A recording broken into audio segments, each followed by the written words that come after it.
रावण की पत्नी मंदोदरी रावण के वध के बाद श्री राम से मिलने आई थी, लेकिन वह उन्हें मारने के लिए नहीं आई थी, बल्कि अपने पति के पराक्रम और श्री राम के पराक्रम की तुलना करने आई थी। मंदोदरी का उद्देश्य।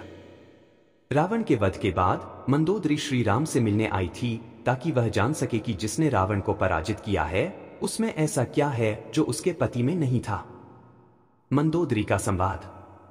मंदोदरी ने श्री राम से कहा कि वह उन्हें कोसने नहीं आई है, बल्कि यह जानने आई है कि रावण को किसने हराया और उसमें ऐसा क्या है जो उसके पति में नहीं था। श्री राम का उत्तर।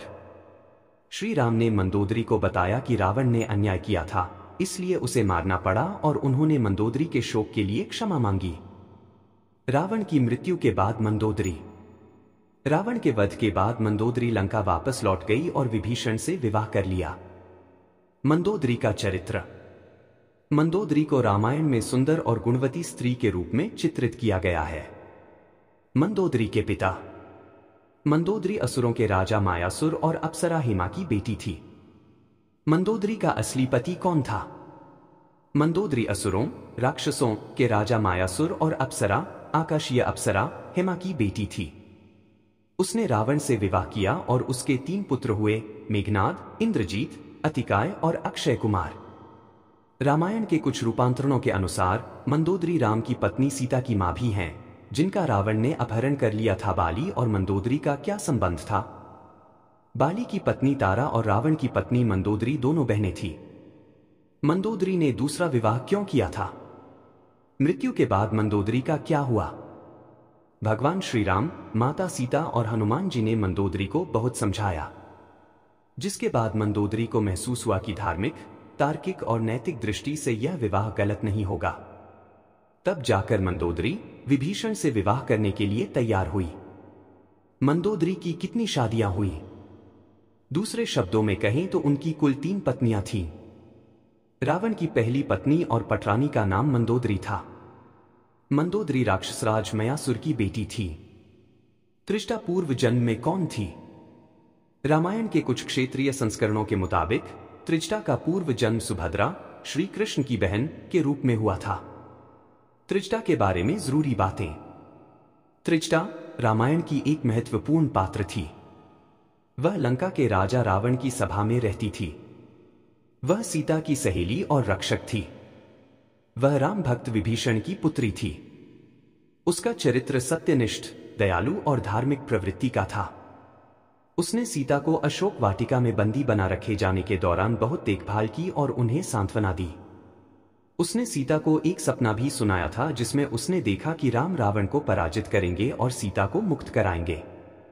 सीता के साथ उसके अच्छे व्यवहार के कारण श्री राम उससे प्रसन्न हुए।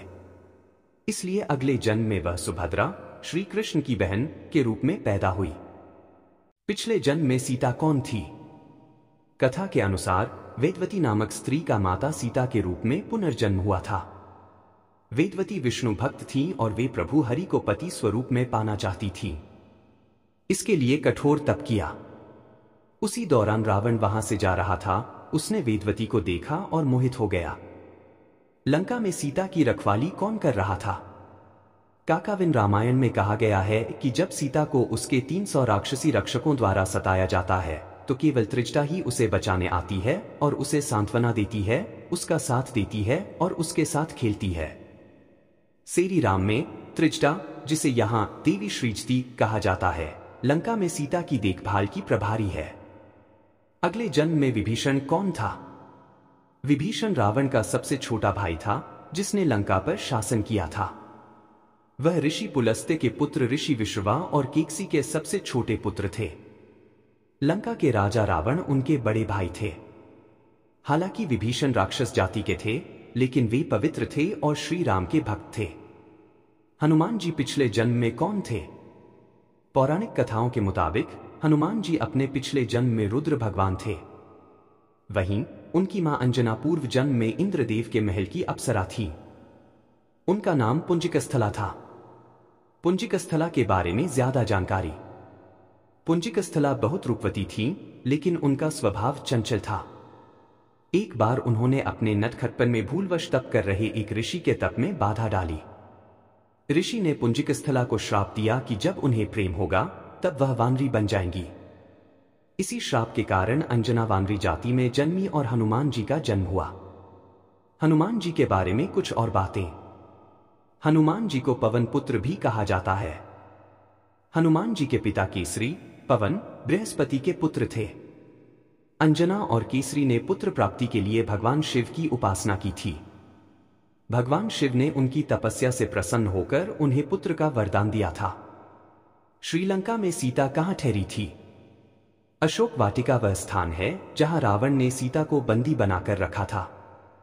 अशोक वाटिका एक उद्यान है जो श्रीलंका में सीता एलिया में मौजूद है। रामायण के अनुसार रावण ने राम की पत्नी सीता का अपहरण किया और उसे श्रीलंका ले आया।